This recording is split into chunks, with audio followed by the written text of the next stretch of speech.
નમસ્કાર દર્શક મિત્રો, મિરર ઓફ ધી વર્લ્ડમાં આપ સૌનું હાર્દિક સ્વાગત છે। લોકોમાં આક્રોશ જોવા મળ્યો। વડોદરામાં ગણપતિ ઉત્સવમાં અર્બન 7 રેસિડેન્સીના ટેરેસ પર મુસ્લિમ ધર્મના ઝંડા લાગ્યા। કોર્પોરેટરે કહ્યું ગણપતિ પંડાલ છે તે ટાવર પર ઝંડા લગાવ્યા છે, આ બિલકુલ સાંખી લેવામાં આવશે નહીં।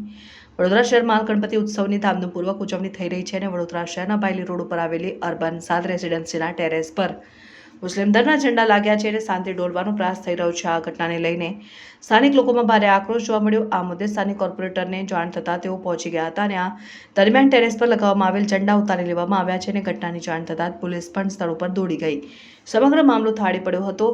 સ્થાનિક કેશનભાઈ માળીને જણાવ્યું હતું કે ગણપતિના તહેવારના હિન્દુઓને ઉશ્કેરવા માટે ઝંડા લગાવ્યા છે અને એમના ઝંડા અમે ઉતારી લીધા છે, પણ એ લોકો કહે છે કે અમારા તહેવાર આવે છે, અમારા પણ ઝંડા રહેવા જોઈએ। અમે કહીએ છીએ હળીમળીને તમે રહો, આ પ્રકારની પ્રવૃત્તિ કરો।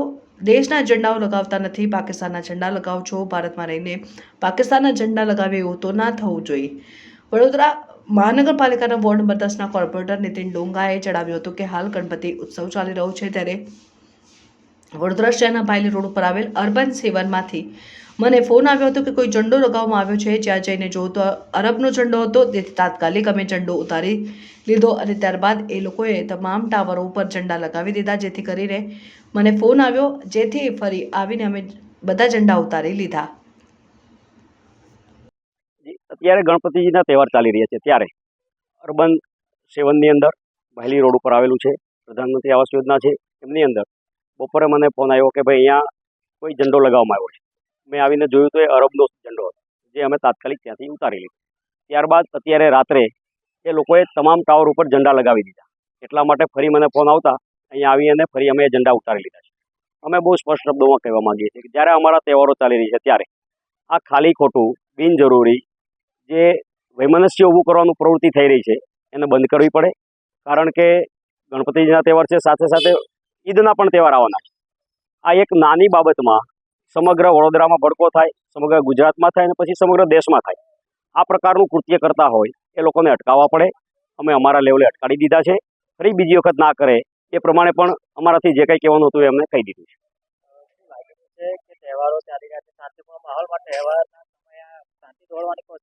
બિલકુલ આનો બીજો કોઈ અર્થ જ નથી। એટલા માટે કહું કે અહીંયા 10 ટાવર છે, 10 ટાવરમાં ફક્ત ને ફક્ત F ટાવરમાં નીચે ગણપતિજીનો મંડપ બધાએ ભેગા થઈને બનાવ્યો।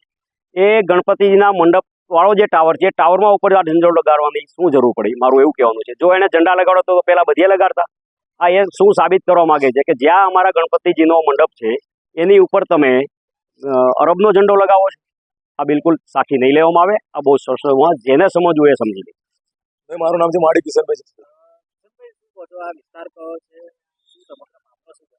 આ વિસ્તાર છે બાયલી અર્બન વાસણા રોડ અને અર્બન રેસિડેન્સી છે, એમાં બધા જોડાઈ રહે છે આગળ। અને એમાં ગણપતિનો આધારે જે ગણપતિનો તહેવાર ચાલી રહ્યો છે અને એમાં બી એ લોકો અમારો જે હિન્દુ છે એ લોકોને ઉત્સવ માટે એ લોકો ઝંડા લગાવે છે લોકો। અને જ્યારે ઝંડા કાઢવાનું કહે છે અમે લોકો તો પણ એ લોકો કેવું ઝઘડો કરવાનું એવું કહે છે કે અમારા ઝંડા નહીં ઉતારવા દઈએ, અમારા ઝંડા લાગે। અને 15-20 દિવસ પછી અમારા બી તહેવાર આવે છે, તમે રહ્યો છો તમારો ઝંડો નહીં, અમારો ઝંડો લાગશે, આવું બધું કહે છે લોકો। એ સમય મામલા બાદ એવું થયું કે આમાં પેલા ભાઈ આપણે નીતિનભાઈ એ આવી, પછી એમના જે ઝંડા હતા એ બધા ઉતારાવી દીધા, પછી એ બધું આખો મામલો એ કર્યો। આપ લોકોને જણાવવાનું કે ગઈકાલ સાંજે એવી માહિતી મળેલી હતી કે અર્બન 7 નામની સોસાયટી છે બાયલી વિસ્તારમાં, જે ખૂબ જ મોટી સોસાયટી છે અને જેમાં લગભગ 450 જેટલા ઘરો છે અને 10 જેટલા ટાવર્સ છે।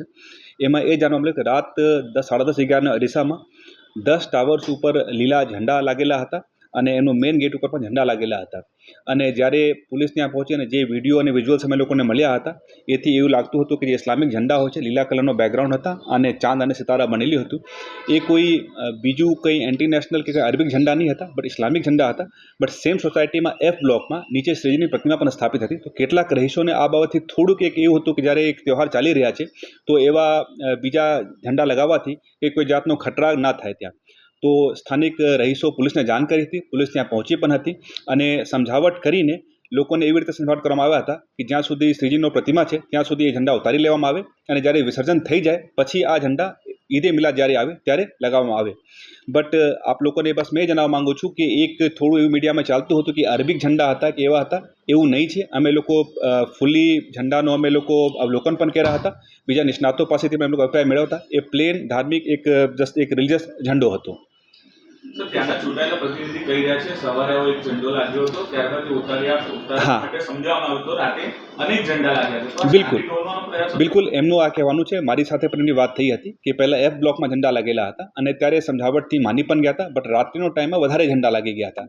अब એની પાછળનો શું આખું એક સ્ટોરી છે, એની પાછળનો અગર કાંઈ બીજું કાંઈ ડિટેલ છે કે નહીં છે, અમે લોકો પણ બધું માહિતી મેળવી રહ્યા છે અને આગળ જેમાં કાંઈ નીકળશે તો અમે લોકો પગલાં લઈશું. સાહેબ, આ અર્બન 7માં બહારથી તત્વો આવેલા 50 જેટલા તત્વો ત્યાં મોબાઈલ કરવા માટે, સ્થાનિક લોકોને ડરાવવા ધમકાવવા માટે, તો બહારના જે તત્વો હતા એમની સામે કોઈ કાર્યવાહી થશે? કારણ કે આ રીતે કોઈ પણ જગ્યા પર જઈને કોઈને ધમકાવે ત્યાં માહોલ બગાડો એમાં ડેફિનેટલી એમાં અમે લોકો 2-3 પાસાઓ પર કામ કરી રહ્યા છીએ. એક તો અમે લોકો ડિટેલ એક સર્વે કરી રહ્યા છીએ ત્યાં રહીશો કોણ છે નહીં છે, અને બીજી વાત, માનો કે આપને ખ્યાલ છે કે MIG ટાઈપનો જે એ ફ્લેટ્સ છે એ ઓક્શન વગેરેમાં કરીને લોટરી મુજબ આપવામાં આવ્યા છે.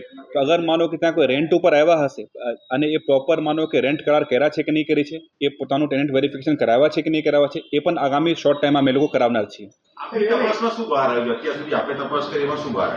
અત્યારે એ ડેફિનેટલી અમે લોકો કહી શકીએ છીએ કે શરૂઆતમાં એક ઝંડા હતા, પછી રાત્રિનો ટાઈમમાં 10:30-11ની આસપાસ દર ટાવર ઉપર ઝંડા આવી ગયા હતા, જે પણ સમજાવટ પછી લોકો પાછા ખેંચી લીધા હતા અને અમે લોકો પછી શાંતિ સમિતિ મીટિંગ કરી તો ત્યારે કોઈ આક્રોશ વધારે વ્યક્ત નહીં કર્યા હતા.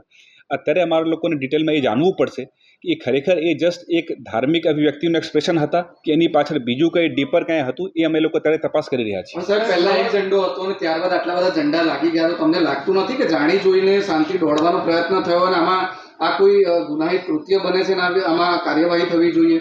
એમાં અત્યારે હાલ પ્રાથમિક તબક્કે હું આપને કાંઈ કન્ક્લુસિવ નહીં કહી શકું. એમાં કાંઈ ડિટેલ વધારે વિગત મળશે તો જ મેં આપણે કન્ક્લુસિવ કહી શકું છું. સુરતમાં ગઈકાલે ઘટના બની, કઈ કનેક્શન છે આવું કશું? ત્યાં અચાનક થયું ને અહીંયા પણ રાતોરાત આવી રીતે ઝંડા લગાવ્યા? આ જો ઘટનાક્રમ છે એ સુરતવાળું ઘટનાક્રમથી પહેલાંનો ઘટનાક્રમ છે, તો બંનેનો ડાયરેક્ટ કનેક્શન અમે લોકો એસ્ટાબ્લિશ અત્યારે નથી કરી શકતા.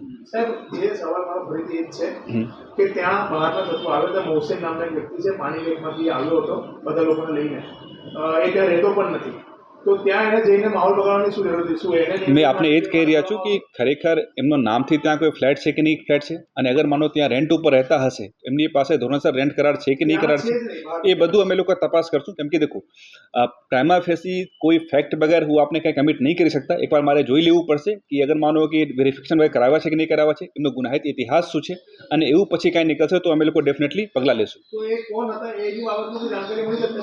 એ બધું અમે લોકો અત્યારે પ્રાઇમા ફેસી યાસીન નામનો કોઈ શખ્સનું હતું કે એ કરાતા, બટ અમારા લોકોને ખરેખર જોવું પડશે કે ઝંડા કઈ જગ્યાએ આવ્યા હતા, એ ઝંડા ખરીદીને કોણ લાવ્યા હતા, બધા બ્લોક્સના લોકોને એ ઝંડાનું વિતરણ કોણ કર્યા હતા. આ બધી વસ્તુ છે જે થોડા ડીપ તપાસની જેમાં જરૂર થશે. હાલના તબક્કે હું આપને બહુ ડેફિનેટ કાંઈ આન્સર નહીં આપી શકતા. અગર કાંઈ જાહેર થશે તો મેં આપને કહીશ. પણ સર, હજી ગણેશોત્સવની શરૂઆત છે, હજી આવનારા દિવસોમાં આ રીતે કોઈ શાંતિ દોડવાનો પ્રયત્ન ન કરે તે માટે હવેથી કેવા પગલાં લેવામાં આવશે? કારણ કે બધે બાજુથી ગણેશ અમે લોકો ઓલરેડી એલર્ટ છીએ. ઘણી બધી ટીમ્સ અમારી જો છે એ ઓલરેડી અમે લોકો સાંજનો ટાઈમ ઉપર વધારે ફોકસ કરી રહ્યા છીએ. ચૂંકि મોટાભાગે અનુભવે ધ્યાનમાં આવેલ છે કે સાંજનો જો ટાઈમ હોય છે 7-8 વચ્ચેનો જે ટાઈમ હોય છે, મોટાભાગે ઘર્ષણ થવાનું, છોકરાઓનો આપસમાં ખટપટ થવાનો ટાઈમ આ જ હોય છે. તો ટીમ્સ ઓન ધ ગ્રાઉન્ડ સાંજનો ટાઈમમાં મોસ્ટલી રહેવાના છે. જે વિસર્જનવાળું એરિયા છે ત્યાં પણ બંદોબસ્ત ગોઠવવામાં આવશે. અને ભૂતકાળમાં જેટલા પણ એવા બનાવો બન્યા હશે જેમાં માનો કોઈ કોમ્યુનલ માઇન્ડેડ પર્સન્સ હતા અથવા ભૂતકાળના બનાવોમાં જે આરોપીઓ હતા એની ડિટેલ લિસ્ટ લઈને એને પણ અટકાયતી પગલાં હેઠળ બાંધવાનું પ્રક્રિયા હાથ ચાલુ છે. આપણે માનો છો કે બપોરમાં જ્યારે એક ઝંડો લાગ્યો ત્યારે માથાકૂટ થઈ, એ વખતે તાલુકા પોલીસને પણ જાણકારી આપવામાં આવી હતી, પરંતુ પોલીસે નેગ્લિજન્સી રાખી, એના કારણે રાત્રે એ નહીં માની શકે. કેમ કે એમાં એવું છે કે એક બ્લોકમાં ધાબા ઉપર કોઈ જઈને ઝંડા લગાવી રહ્યા છે, આ વસ્તુ ઉપર તો લાગ્યા પછી જ કોઈને ખ્યાલ આવશે. ચૂંકિ માનો જ્યાં સુધી માણસને ખ્યાલ નહીં આવે ત્યાં સુધી પગલાં પણ કેવી રીતે લઈ શકાય. બટ જ્યારે ધ્યાન આવ્યા હતા ત્યારે સમજાવટ કરીને ઉતારવાનો પ્રયત્ન કરવામાં આવ્યા હતા.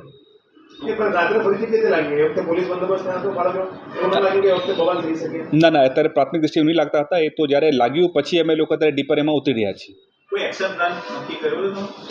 કોઈ એવા ફેક્ટ આવ્યા પછી જ અમે લોકો એક્શનની વાત કરશું. ઠીક છે. સર, આ ઘટના બન્યા પછી હવે તમારી અંદર જે આવતી બ્રાન્ચો છે એમને એલર્ટ કરવામાં આવે છે? એ બધું એલર્ટ છે, એ પહેલાંથી એલર્ટ છે. અમે લોકો છેલ્લા 10-12 દિવસથી બધાને ખ્યાલ છે કે ગણેશ વિસર્જન અને ઈદે મિલાદ બંને ભેગા થવાના છે. અમે લોકોની આંતરિક તૈયારીઓ છે અને એ મુજબ અમે લોકો એક્શન પ્લાન મુજબ ચાલી રહ્યા છીએ.